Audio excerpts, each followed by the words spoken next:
tungkol sa umano'y impeachment kay Vice President Inday Sara na bali-balita sa Kamara kamakailan. Verified sources na ito'y sinusubasta among the senators or congressmen. Kung how much more sa isang elected official gaya ni Vice President Inday, baka maliit daw umano ang 100 to 200 million na suhulan dito. Well, Pastor, I would begin by referring to the statement of President Marcos. Huwag ninyong bigyan ng problema si Inday at she does not deserve to be gaya ng impeachment. Pastor, nobody can prevent any congressman from filing a resolution calling for the impeachment of the Vice President or Presidente. Ang House ang mag-initiate ng impeachment. Kinopwestiyon yung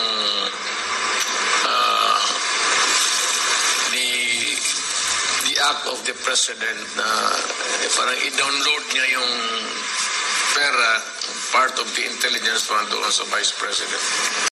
The President designated the Vice President as the Vice Chair ng LCAC. So yun ang dahilan na one of the things also that na-overlook ng members ng Congress in denying or questioning the intelligence fund of the Vice President. Marcos, binigay, sabi ko nga, maliit yan. Ako mga 250 million to 500. Just to take care of the LCAP because the LCAP gave the Republic of the Philippines a semblance of peace right now. Right now. And we have to credit the military for, alam mo kung hanggang sinong idea yan, Pastor? Well, aside from him, maybe with the other top echelons of the armed forces, si General Esperon. Isang UN official na si Dr. Ian Fry na dapat daw buwagin ng NTF-ELCAC dahil daw po sa human rights violation ito at red tagging. Nakikinig sila sa left eh. Oh. Bastos talaga ako magsalita eh. Dr. Ian Fry. Who are you to even suggest or hint na dapat buwagin itong NFT, National Task Force, to end the Communist armed conflict.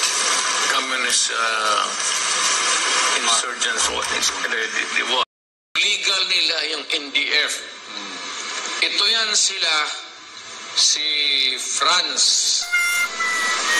Bakit hindi ko siya itag na yung partido ninyo is a fraud? You went legal from illegal Communist Party, nagpa-legal kayo. Yung took advantage of the Constitution, paligal kayo kasi itong party list, you can only 200, 300. Kuha ka lang ng ilang boto, you can only maybe 300. Kung sino yung pinakamataas, marami mang mga pasok ka na sa Kongreso. Kaya yan sila, itong sila, they are not elected by itong distrito. Hindi ito elected ng tao. Elected ito ng mga komunista rin. Mga left. Kaya sinabi ko sa kanya, I am branding you as a communist. Ang legal, nagpa-legal kayo, yun yung party list ninyo. Huwag yung magbulahan. Alam ng Pilipinas, alam ng military, alam ng polis, alam ng mga mayor, alam natin are into a revolution to overthrow the government and we want na kayo ang papalit. Open the books. Yan ang gusto kong tignan kung magkano na ang nakuha ninyo sa gobyerno through the speaker na naibigay sa kamay ninyo. Gusto namin tignan kasi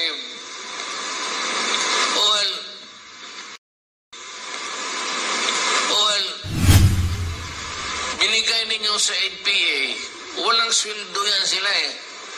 They are in the mountains fighting.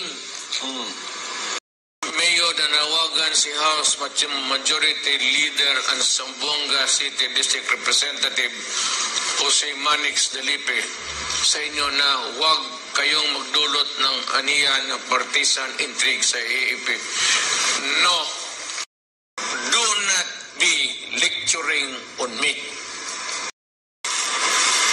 Ang inabot mo lang address sa Congressman. Majority, nagay mo sa isip yan.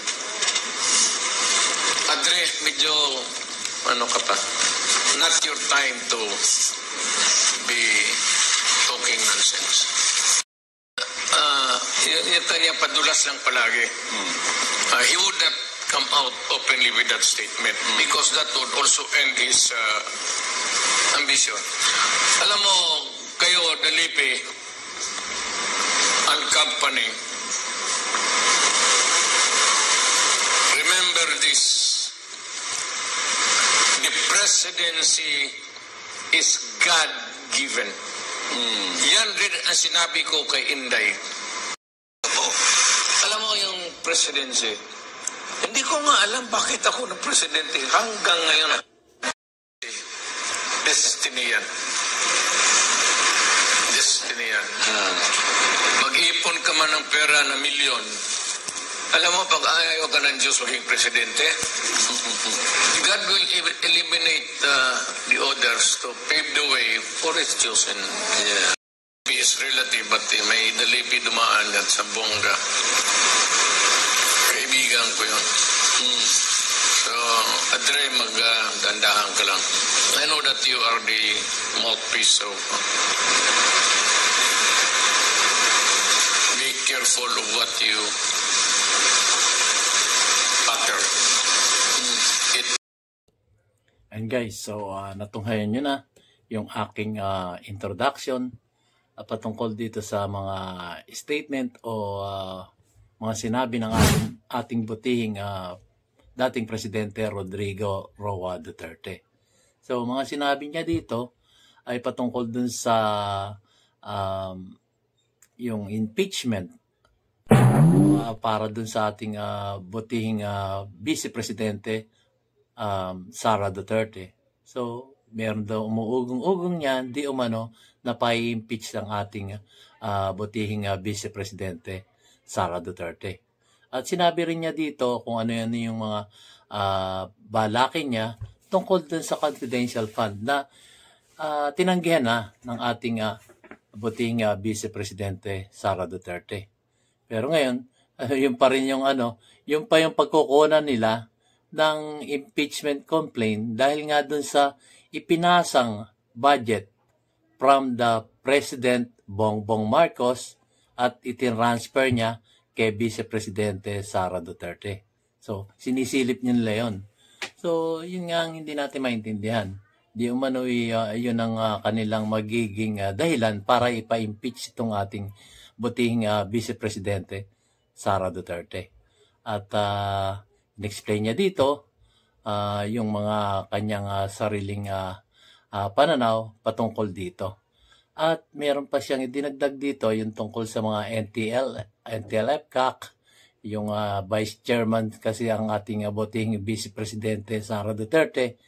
At sa aking pananaw naman, ibig sabihin, pagkahawak niya yung mayroong siyang pinanghahawakan chairmanship, lalo na ito, patungkol ito sa kasundaluhan, meron din naman sigurong karapatan siyang magkaroon ng confidential fund. So, sinabi rin ng ating butihing dating Presidente Rodrigo Roa Duterte na may karapatan siya para sa confidential fund. So, ito po ay kanyang mga sinabi dito sa kanyang mga statement dito sa Gikan sa Masa para sa Masa with Pastor Apollo C. Quiboloy. So, ayun nga, at may dinagdag pa siya rito.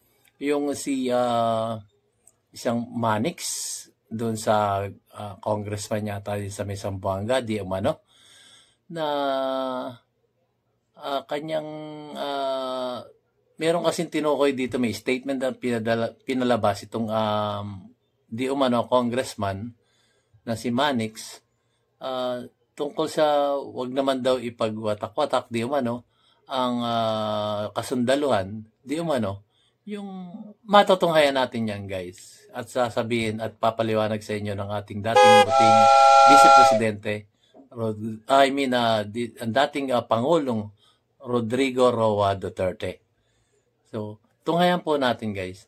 Marami po siyang sinabi rito patungkol dun sa mga bagay na yon. So, ito na po sila, guys. At ito po ang inyong lingkod, si DIYKKB Informative. At nagpapasalamat sa aking mga viewers at lalo-lalo na sa aking mga subscribers. Salamat po. At mga bagong subscriber ko dito sa DIYKKB Informative. Salamat po sa inyo. Saludo po ako.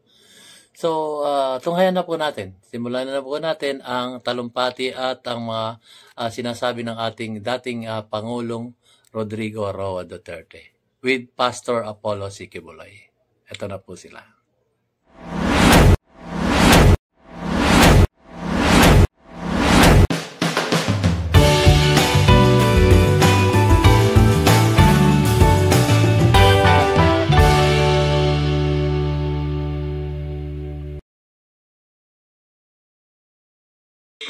Of President Marcos recently, sabi niya na parang do not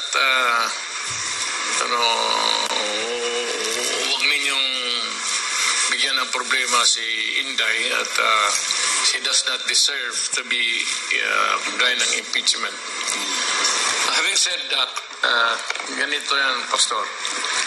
Nobody can prevent any congressman from filing a resolution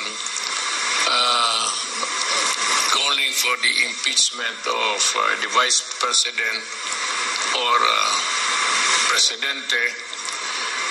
Sila yung impeachable officers eh. Sila yung matanggal sa gobyerno by impeachment lang. So, walang makapigil ng isang miyembro ng Congress if he would so insist in filing a resolution maybe for the House to consider an impeachment proceeding against the Vice President. I think it's 2/3 or ganon. It's quite a bit faulty na ang memory ko, Pastor. But, ang House ang mag-initiate ng impeachment proceedings. Then the Senate would sit, kagaya ni yung nangyari kay Corona as a judge. Well, I don't know, but tingin ko wala namang iba. It's all politics. Komentuhan mo natin ito. As yet of no finding of any culpable.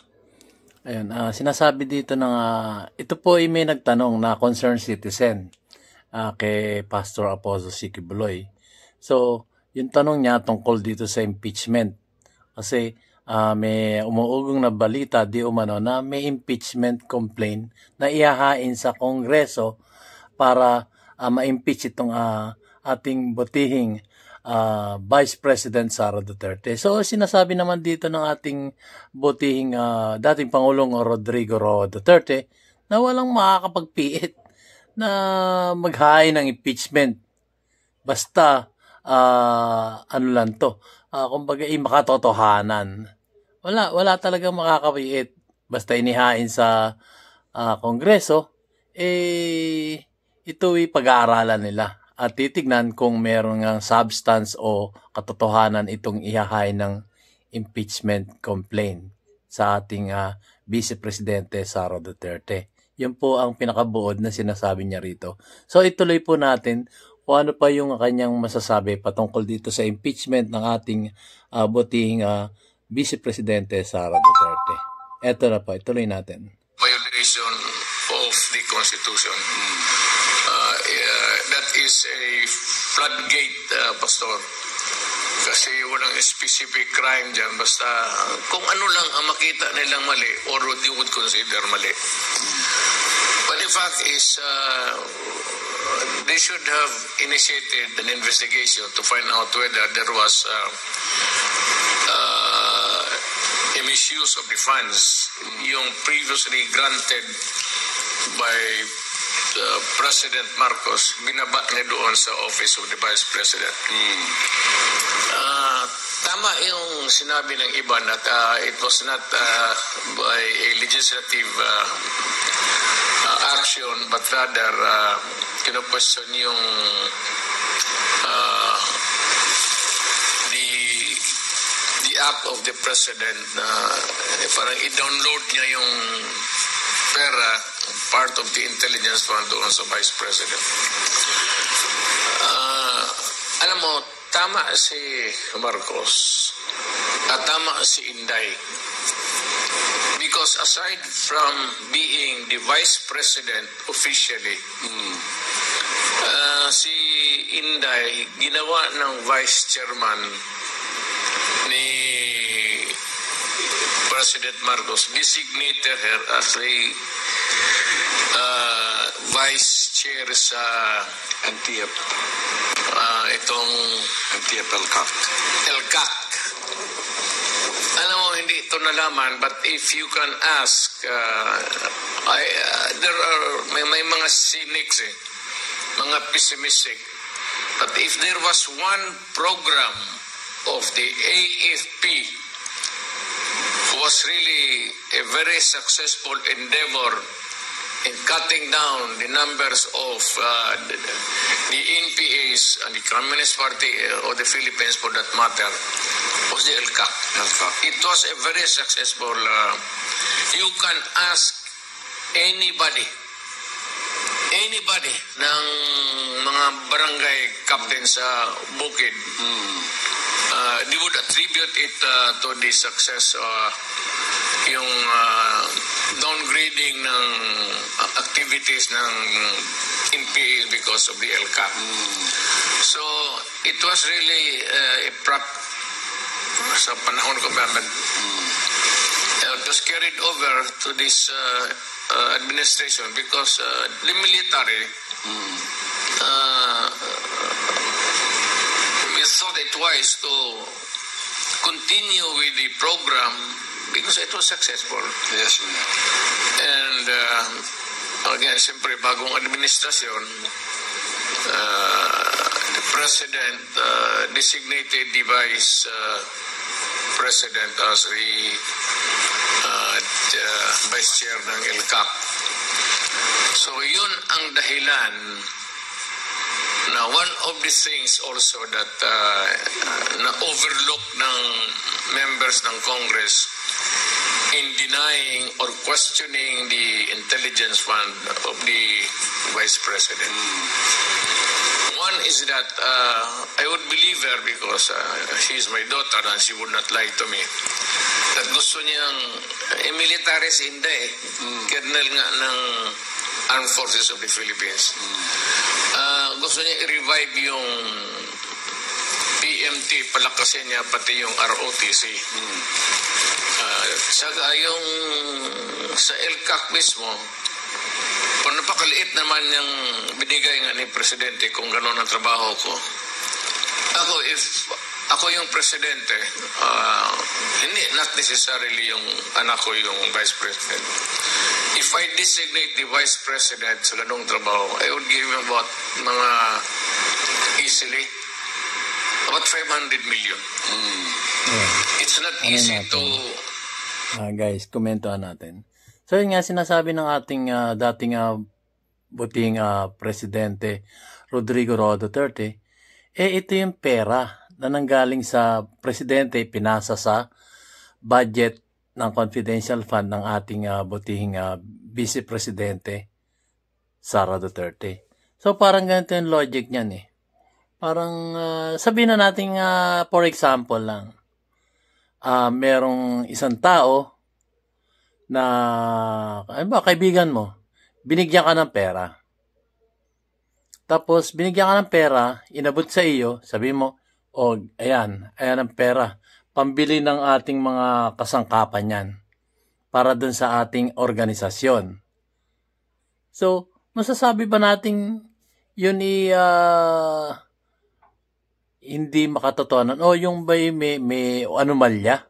Samantalang yung budget na galing doon sa kaibigan natin, galing na organisasyon, ipinasa lang sa isang kaibigan natin at ito'y ginamit niya, binili niya ng mga gamit sa kanilang organisasyon o sa sabihin na sa homeowners para mas madaling maintindihan.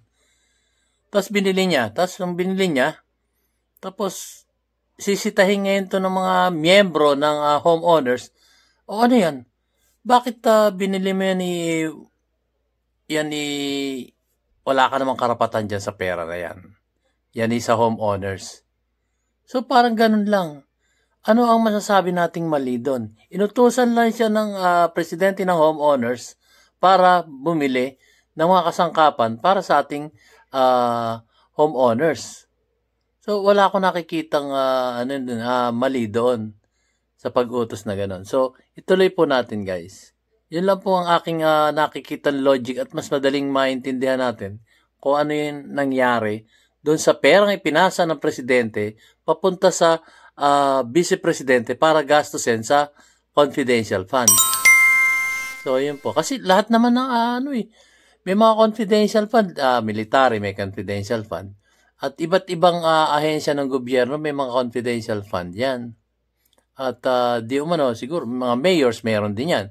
Mga governors, mga kongresista, may mga confidential fund yan. Iba-iba nga lang ang tawag. Kagaya sa kongreso, extraordinary fund. Di umano, sabi nga nila. So, ituloy natin, guys. Wala kasi akong nakikitang mali dun sa sinabi ng tinanggap na pera galing sa presidente. Di sana kung merong nangyaring ganun transfer ng pera, involved sana ang ating Pangulong Ferdinand Bongbong Marcos Jr. Di po ba? Ito po. I said, kailangan kasi ng soft landing itong ROTC. It's a moribund thing kasi hindi na compulsory. For so many years, ayaw na ng mga bata na sumali dyan sa ROTC because it is a military training and most of the guys, itong mga bata, it's a Saturday affair, Saturday morning. You have to go to sleep early the night before, then you have to wake up for the mag-uniforme ka na at report ka na doon, magti-training ka. Alam mo, ang purpose niya, ng BMT is, alam mo kung magkagulo lang ang mundo, not necessarily magkageran against nations or one nation challenging us in a war. In times of calamity or trouble, o palagay mo, Pastor, it's parang a widespread earthquake or whatever, at nagkulang tayo ng peace officers, which will be the police and the military to maintain order.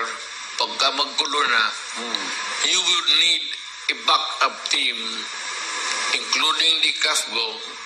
Pag wala na, yung ROTC, there would be a mobilization.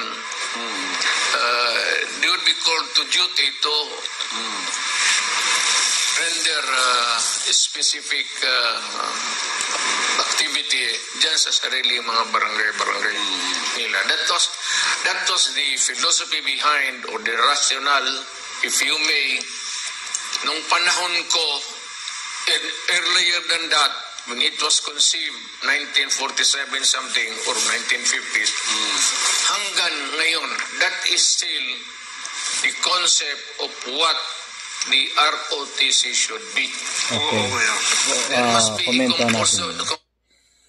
So guys, yung sinasabi nga, isa sa sana magiging proyekto ng ating Vice Presidente Sara Duterte, yung ROTC, yung PMT tinatawag niya, pero sa amin, yung PMT, yan yung CAT, Citizen Army Training. At ako'y nagtapos dyan, nung 4th year high school ako. Yung CAT na tinatawag, Citizen Army Training. Nagtapos kami every Saturday. Kami nagpupunta sa eskwelahan at half day yon, simula umaga hanggang tanghali. Pagkadating ng tanghali, uwi na kami sa bahay. Ganun lang kabilis, kalating araw lang. Wala pa nga kalating araw kasi alas 7 hanggang alas 12. So, yun lang ang magiging partisipasyon natin at every Saturday po yun. Ako naranasan ko yan. Yung mga batch dito sa 1980s. Sakop kami niyan. So, hindi lang natin maintindihan bakit ayaw na ng kabataan ngayon. Siguro, di umano. Kasi mabala sila. Kasi mahilig na sa computer ngayon ng mga kabataan eh. So, imbis na i-boost nila yung oras dyan sa mga CAT, ROTC, di umano. Siguro, parang nakikita natin na parang gusto na ilaan yung kanilang oras doon sa paglalaro sa computer, which is mali naman po. Di po ba? So, tuloy po natin guys. Dahil nanggaling ako rin dyan kung si Pangulong Rodrigo Roa Duterte galing dyan at ang iba pang mga mas nakakatanda na, yung mga 50 years old above na, nakaranas po kami niyan. Hindi naman mahirap yung ROTC, kaya lang babad tayo sa araw dyan. Diyan lumamarcha-marcha tayo at may hawak tayong mga bakal na, mga kahoy na barel at nagmamarcha-marcha. Training nga Tapos pinaghawakan din kami ng mga dyan, yung mga garand, kung paano mag-assemble and disassemble ng garand. Garand pa nung araw yung sinasabing natutunan ko doon, the first to remove is the last to be assembled. Alam po yan ng mga kumuha ng CAT at ng mga ROTC. So, ituloy po natin, guys. Reserve nga sana tayo kami, sigurado, kasama kami sa reserve. Compulsory thing because we would need discipline. And they would learn to have their minds organized. Parang may nakapasok na dyan na structure for organization. Yan ang wala sa mga bata They must have that structural outlook para kung magkaano man, marunong sila magpwesto-pwesto. Structure dito. Yun ang, I said, the rationale or the philosophy behind that ROTC. It's not, ngayon lahat ng mga congressman, alam nila yan, lahat ng taga-government, lahat ng tao. Pati yung nandito na umabot ng ROTC. Ganun yan. So, alam mo, Pastor, in a political arena, there is always a saying which ginagamit ko sarili ko. Men judge best when they condemn. Walang mabuti kang gawin pagkalaban kita. I don't think you do. So, wala ka nang ginawa. You might be motivated to the highest of intention for your country. Yung ROTC naman talang for your country. Ganon pa man, may makikita talaga sila na, alam mo ganon, the ever bleeding hearts And itong nagrereklamo na hindi naman matatapos. So yan ang ano dyan. On the other side, yung pagka yung sa LCAC, it would need for to go around. And I do not expect Inday to be spending the money intended for the office of the Vice President. Kunin pa niya doon, magkaletse-letse ang budget niya. So, Marcos, binigay. Sabi ko nga, maliit yan. Ako, mga 250 million to 500. Just to take care of the LCAP. Because the LCAP gave the Republic of the Philippines a semblance of peace right now. Right now. And we have to credit the military for, alam mo kung hanggang sinong idea yan, Pastor? Well, aside from him, maybe with the other top echelons of the armed forces, si General Esperon, yung national, security of Vice. Yun siya. And he discussed it earlier. I remember, early on doon sa pagka-presidente ko. And he was able really to fabricate a structure and continued with his dream into reality. And one of the things I said, that even the military would credit or attribute it is really the LCAP. Yes. Kaya yun ang ayun ang hindi nila nasilip. Hindi man masisiguro they never gave the Vice President the chance to explain. Well, bubutit naman, hayaan mo kung saan nila ibigay ang trabaho na yan.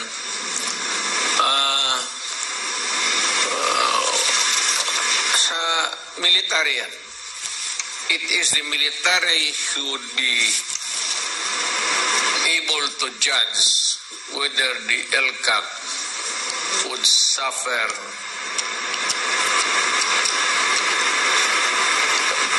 buwagin or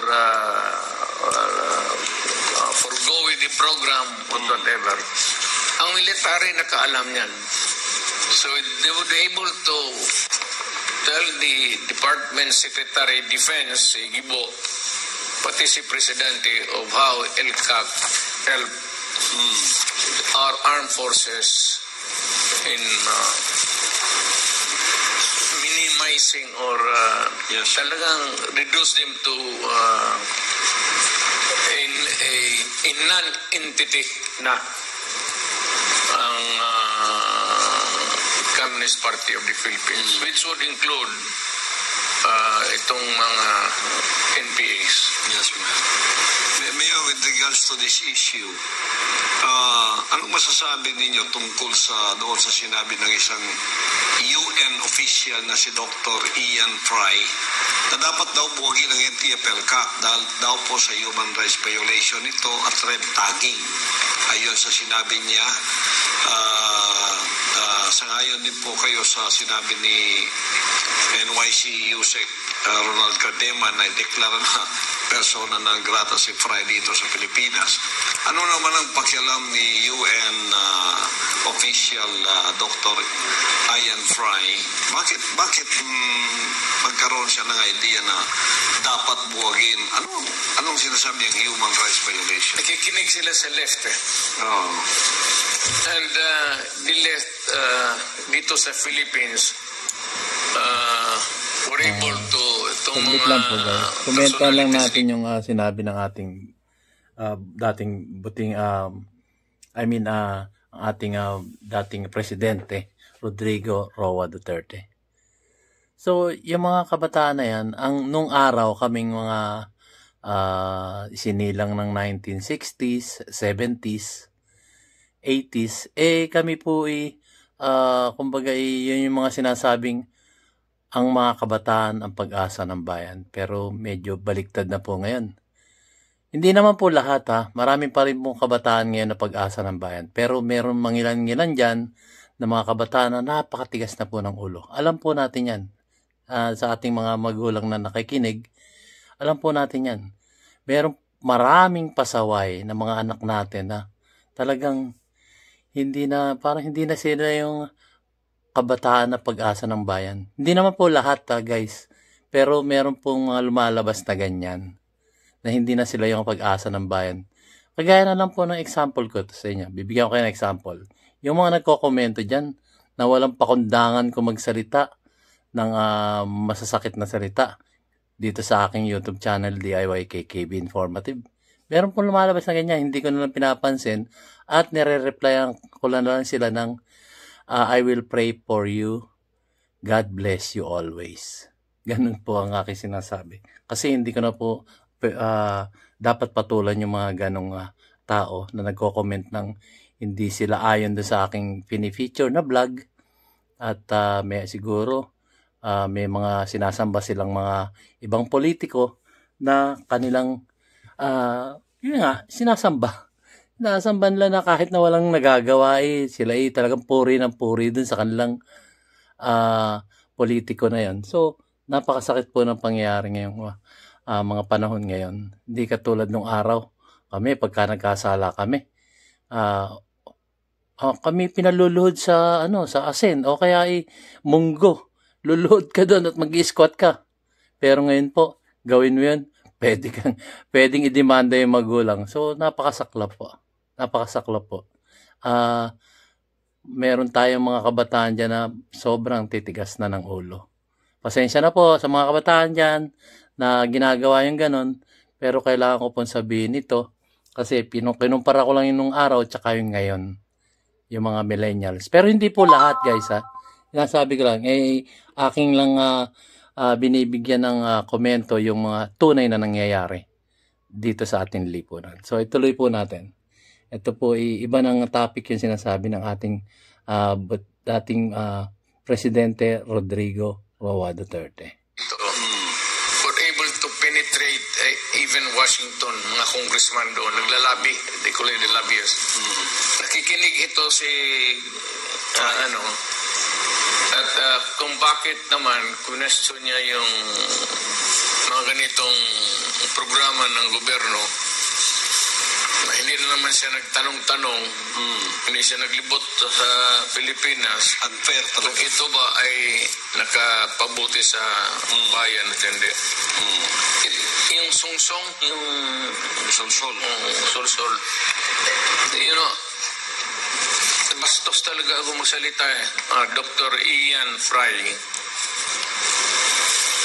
Who are you to even suggest or hint na dapat buwagin itong NFT, National Task Force, to end the Communist armed conflict. communist insurgents or the war. Wala namang credentials ito. At bakit? Itong pasok sa ulo nito, nakikinig ito ng intriga doon. You know, maraming nakapasok talaga sa left. Yung nagsibatan, yung Amerika naman kasi pasor, kalaban nila yung komunista. Pero yung mga komunista doon pumupunta. Alam mo ba yung mga leaders natin dito? Yung itong mga they go in and out of America. Bayan USA. Mga makabayan. AK USA. Ang pahirapan pa nila tuloy yung ordinaryong Pilipino na pupunta because vocal ito Ito lang ang news outfit na talagang anti-communist. Wala walang iba, Pastor. Yes, Mayor. Totoo. Walang ibang... Wala. Walang ibang network na talagang ang passion is really to criticize. Hindi naman nasabihin mo na encouraging the military or the police to kill them. Hindi naman ganun. But it, you know, To inform the people. the essence of democracy is the right to dissent. Kung may sabihin ka, then I have the right to agree or disagree with you. Kung dito naman ako, kayong nandyan, kung tanggalin mo yung right to dissent, then there is no democracy at all. Oo.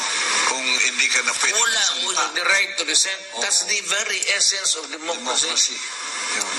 Papa, pinaginitan kami kung nagsasalita ka ng totoo, tulad ngayon. Tapos, halimbawa, may gobyerno.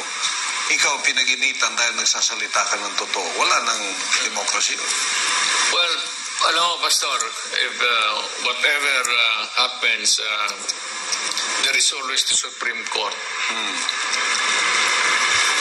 So, yun ang, then we can present your case na ganito. So, kagaya ni itong red tagging, ayaw nga nila yan. Kasi tanggalin daw. Ano? Bakit hindi ako mag-red tagging? Alam naman natin na marami ng libo na ang namatay na sundalo, pati pulis, pati mga barangay captains. Paborito nila barangay captains Karamihan. Na marami nang pinatay ang New People's Army, the armed component of the Communist Party of the Philippines. Yung legal nila, yung NDF. Ito yan sila, si Franz. Bakit hindi ko siya itag na yung partido ninyo is from you went legal from illegal Communist Party, nagpa-legal kayo, yung took advantage of the Constitution creating yung itong mga party list. Nagpa-legal kayo kasi itong party list, you can only 200, 300. Makakuha ka lang ng ilang boto, you can only maybe 2 to 300. Kung sino yung pinakamataas, marami mga party list magtakbo. Congressman ka na. Oo. Pasok ka na sa Kongreso. Kaya yan sila, itong sila, they are not elected by itong distrito. Hindi ito elected na tao. Elected ito ng mga komunista rin. Mga left. Yun. Kaya sinabi ko sa kanya, I am branding you as a communist member.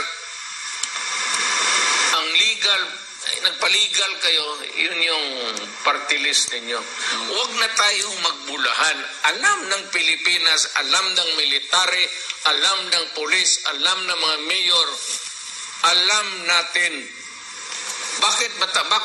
Why should I not tag you? Talagang kalaban natin ang Communist Party of the Philippines because you are into a revolution to overthrow the government and you want na kayo ang papalit. Bakit pa tayo magda-jamming dito?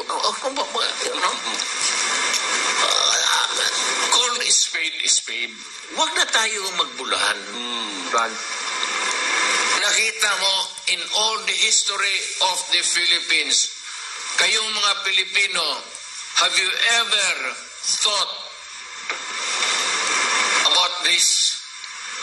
Na there was not an instance na nag-flagging sila ng red flag sa the way the funds are. Marami maraming departamento na, but Congress never. Takot ang... Komentahan po natin, guys. So, sinasabi ng ating buting Pangulong Rodrigo Roa Duterte na ano tong party list? Ako nga rin Nung unang-unang may party list, nasiyahan ako nun Sabi ko, party list. Parang okay to Meron kasi lumabas yan na para sa mga seniors, para sa mga yung iba't ibang grupo, party list. Para sa mga PWD, para sa mga magsasaka, mga ganong party list. Para sa makabayan. Yun, yung mga ganon lumabas. Sabi ko, okay to. Mas makakatulong to, mas makakadirekta kami. Nakapokus sila dun sa kung ano yung pangalan ng partido nila. Yun ang iniisip ko nun. Pero ngayon, parang mali Kasi nga, meron na tayong kongresista para lapitan. Yung binoto natin sa ating distrito. Doon po pwede tayo lumapit na humingi ng tulong. Pero ngayon nagkaroon ng party list. Ngayon ako nalilinawan yung isip ko. Oo nga, bakit meron pang party list? Meron na kaming congressman dito, congresswoman sa distrito namin. So parang nakagulo lang itong party list. Saganang akin po Kasi may kongresista na tayo, tapos may party list pa. Para saan pa yon? Di ba po? Samantalang in general na ang mga pagtulong ng ating mga kongresista sa ating kanya-kanyang distrito. So yun lang po ang saganang akin, guys. Parang hindi na kailangan ng party list kasi may congressman na tayo, congresswoman sa distrito natin. So yun lang po, guys. Medyo kinumentohan ko lang yung ating pagsasalita ng ating dating Pangulong Rodrigo Roa Duterte. Tuloy po natin. Audit yan. Itong National Audit, wala, takot dyan. Kasi pagka sunod hearing ninyo, next year, Congress provides how many offices are there in the government, o magkanong funding. Pag hindi ka binigyan funding, na-abolish na yung opisina ninyo. Kaya takot lahat. Yan ang dapat malaman ng Pilipino. Ngayon, gusto ko nga malaman, sabi ko nga, open the books. Yan ang gusto kong tignan kung magkano na ang nakuha ninyo sa gobyerno through the speaker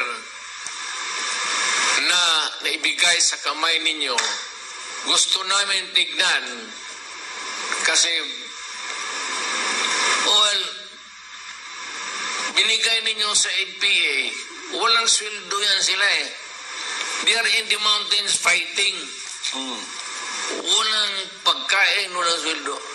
Alam mo, nagsusweldo yung NDF. Sila yung nagpa-fundraising. And it amounts to billions. Yung taxation ng NPA. Pupunta yan ng NDF, tapos sila ang mag-distribute ng pera. Kaya yan lang. Ito si Dalipe, you are maybe short-sighted or whatever. Alam mo, Adre, Manix, dumaan ako pagka mayor. Hindi naman ako nagyayabang. 23 years. Daan ako ng congressman. Kagaya mo, dumaan ako ng prosecutor. Dumaan ako ng mayor, congressman, prosecutor. Huwag ka na lang makipag-ano sa akin. Hindi ako we have every right. Sabi mo kasi dito, Mayor na nawagan si House Majority Leader and Zamboanga City District Representative Jose Manix Dalipe sa inyo na huwag kayong magdulot ng aniya ng partisan intrigue sa AAP. No, it is not an intrigue. Gusto talaga malaman ng AAP. Hindi lang nila makasabi ang sundalo Silent lang yan sila. Pero pinag-uusapan namin yan kasi ex-president ako.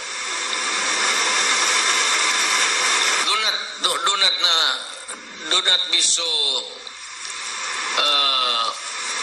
onion skin. We have every right to ask or demand or see where are the money of the people. Kayong nandyan, you hold a public office. Do not be lecturing on me. Ang inabot mo lang address sa Congressman. majority,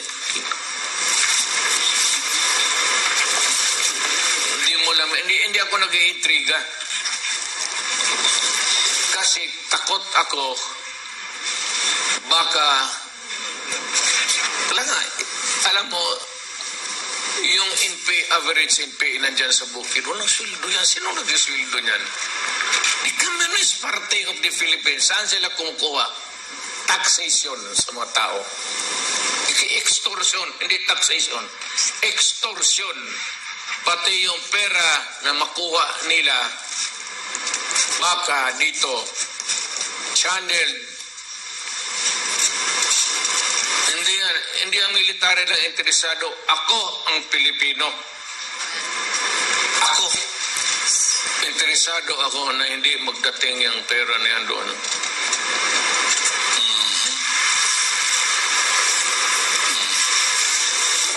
Yan ang lagay mo sa isip yan. Adre, medyo ano ka pa, not your time to be talking nonsense. We are taxpayers. We can always ask you. Yes. Bakit? Magpa-intriga? Ano kayo, bata? Padala kayo ng intriga kung intriga itong akin? Or the military for that matter? Itong military, padala ng intriga? Eh kung gano'n, hindi sila mag-alis sila sa military. Hindi pa na marunong mag-isip. Hindi sila marunong mag-capture ng ano? Hindi sila marunong mag-capture ng kung ano. Or after all, tapos totoo itong sinasabi ko, nagkaletse-letse, nasaan ka? Ngayon, kung hindi mangyari, pwede sabihin mo, daldal ng daldal si Duterte, okay lang. That's my right as a citizen. Pero kung mangyari itong pera ng Bayan.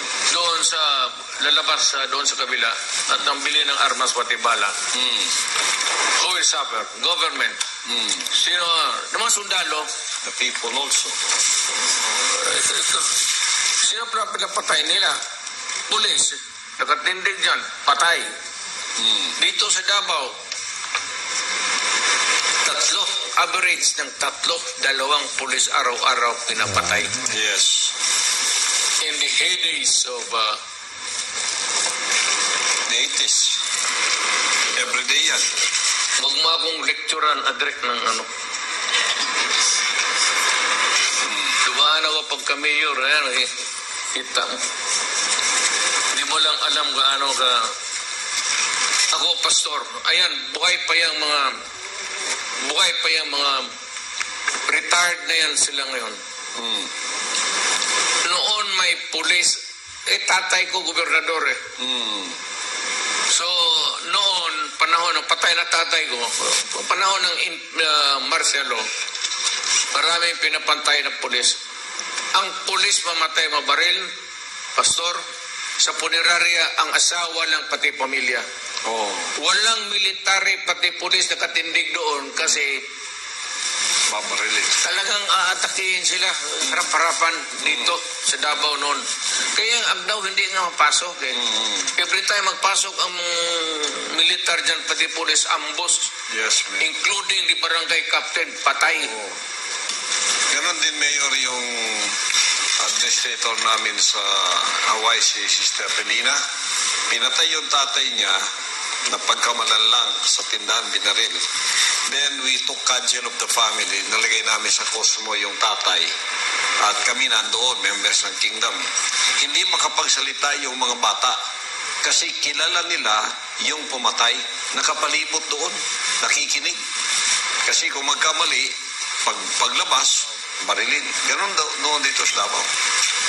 Ito, buhay pa ito mga retired na ito. Sino ang pumupunta lang sa punerarya, magbigay, small time na gano'n, 200, 300, yun ang kaya ko noon eh. Prosecutor lang ako noon. Ako lang ang pumupunta ng punerarya at ng kandila. Hindi ako matapang. At as a matter of principle, nagdadala rin talaga ako ng armas. Pero may distansya kami, pero nagre-respetuhan kami. Alam mo bakit? Ganito lang yan eh. Kausap ko yung mga leader. Dito as Davao. Patayin mo ako? O ito. May naipon ako na pera dito. Kayo, may tatay pati nanay kayo eh. May kapatid kayo. Sabi ko, sigihan ninyo patayan. Huminto yan eh. Kasi pag hinto, pag hindi kayong minto, sabihin ko sa mga polis, patayin mo rin ang pamilya. Tabla-tabla tayo. You want me to cry? Okay, but I'll be happy to see you also in tears. Ano lang eh. Mga leader nila dito, pumakyat sa bukid. Ay, yung pamilya ninyo, nanay nyo nandito. Maligayahan kayo kung katayin.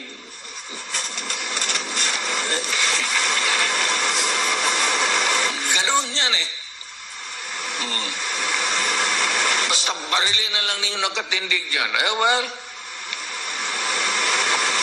itong si Commander, di ba ang pamilya dyan sa Cortez? Di, bigyan mo isang magasin. M16. Ubusin mo. Kaya gano'n eh, mutual terror tayo. Ngayon ang prinsipyo ko, nung presidente ako, mayor ako. Kaya na ito yung, kasi sabi ko, hindi ako papayag ng gano'n. May nanay pati tatay ka. Hanapin namin kung saan nakatira. Iiyak ka talaga ng dugo. Kung papatay ka na, hindi, masakir mo na. Para todo talaga.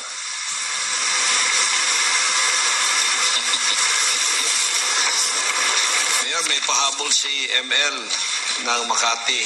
Sabi niya, salamat sa tugon po ninyo, Mayor. May pahabol akong mensahe. O may pahabol ako kung anong masasabi niyo rito.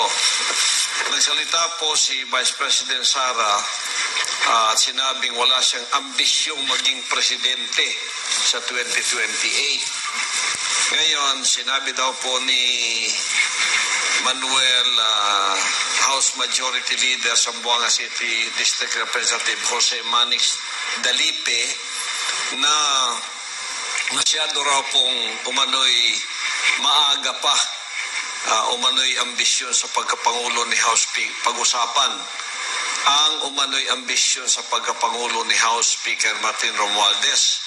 At sinabi niya rito, Mayor, sinabi ni Vice President Inday, wala siyang ambisyon maging presidente sa 2028. Maari po daw pong sabihin ni Speaker Martin Romualdez na wala rin siyang ambisyong maging presidente sa 2028 ayon kay ML ng Makati. I do not think that he has openly stated na hindi sa tatakbo ng presidente si Romualdez. Parang, the usual hula-balo. Pero hinamon siya, Mayor. Sanabi si Vice President, sinabi, wala akong ambisyon. Ngayon, hinahamon siya ng ito ni ML na maaari po ba daw siyang magsabi ring wala siyang ambisyong magpresidente? Well, sabi ko nga, yun niya padulas lang palagi. He would not come out openly with that statement because that would also end his ambition. Alam mo, kayo, Dalipe, and company,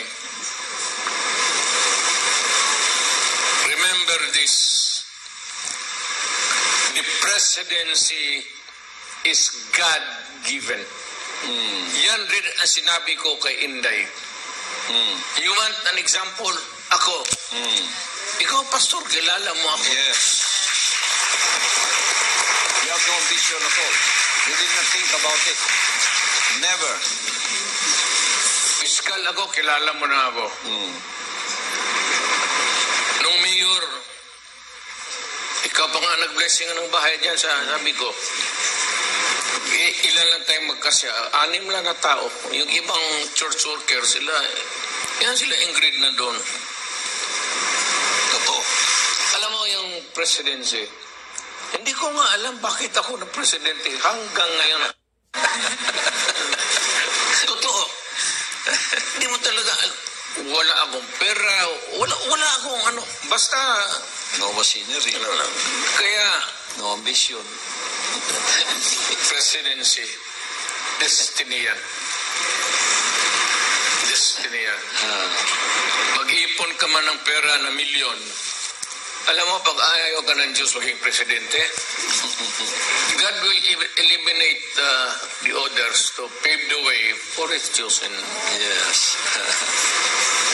God-given talaga yung leadership. Yes, Mayor.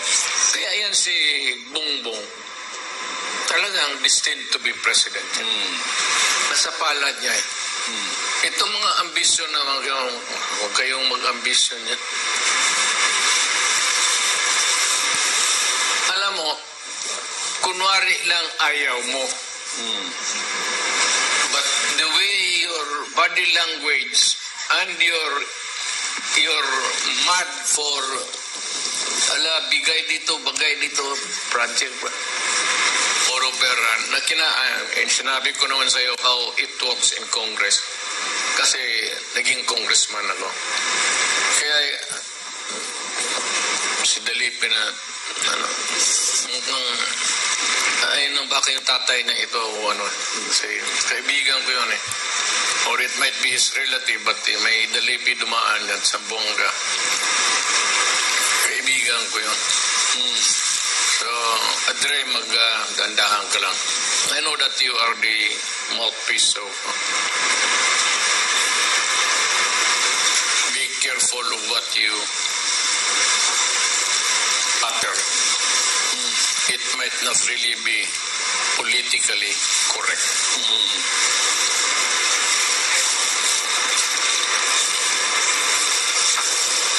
Another topic natin, Mayor, dito. Ayun guys, so natunghayan nyo na ang ang speech o talumpati o mga sinabi ng ating butihing dating Presidente Rodrigo Roa Duterte patungkol dun sa impeachment at in-explain niya doon at patungkol dito sa NTF-ELCAC at yung mga iba pang mga tinalakay nila dito sa Gikan sa Masa para sa Masa with Pastor Apollo C. Quiboloy.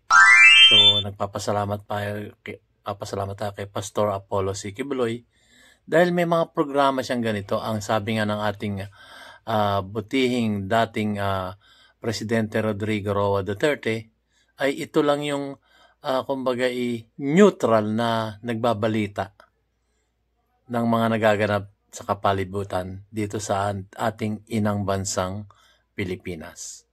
So maraming salamat po sa panonood ng aking mamunting YouTube channel, DIY KKB Informative. At sinasabi ni DIY KKB Informative, keep safe, God bless, and you have a great day. Sana'y marami kayong natutunan at napulot na aral dito sa aking mamunting video na ipinatunghay sa inyo. Maraming salamat po. See you on my next vlog.